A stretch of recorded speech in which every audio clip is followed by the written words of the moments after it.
বাংলাদেশ জামাত ইসলামী এমন একটি দল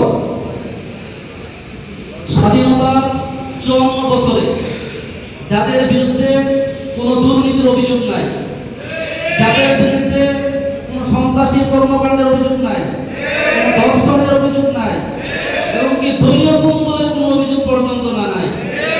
এই জন্য বাংলাদেশের প্রত্যন্ত অঞ্চল থেকে আজকে আওয়াজ উঠেছে, বাংলাদেশের ন্যায় ও ইনসাফ ভিত্তিক সমাজ ব্যবস্থা যদি প্রতিষ্ঠা করা সম্ভব হয়, সেটা একমাত্র বাংলাদেশ জামাত ইসলামী দ্বারাই সম্ভব হবে। এবং তারা বলতেছে সব দল দেখা শেষ, জামাত ইসলামী বাংলাদেশ।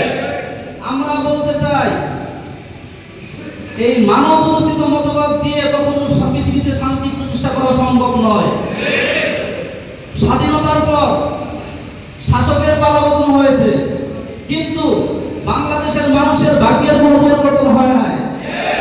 বাংলাদেশের ভাগ্যের কোনো পরিবর্তন হয় নাই, দুর্নীতি বন্ধ হয় নাই, টাকা পাচার বন্ধ হয় নাই।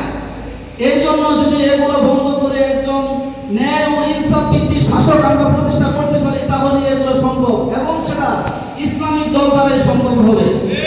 এই জন্য আমাদের প্রত্যেককে যার যার অবস্থান থেকে মাঠে ময়দানে ভূমিকা পালন করতে হবে। আমাদের স্লোগান হচ্ছে আল্লাহর আইন চাই, শত্রুদের শাসন চাই। সেই লক্ষ্যকে, সেই স্লোগানকে সামনে রেখে আমাদেরকে মাঠে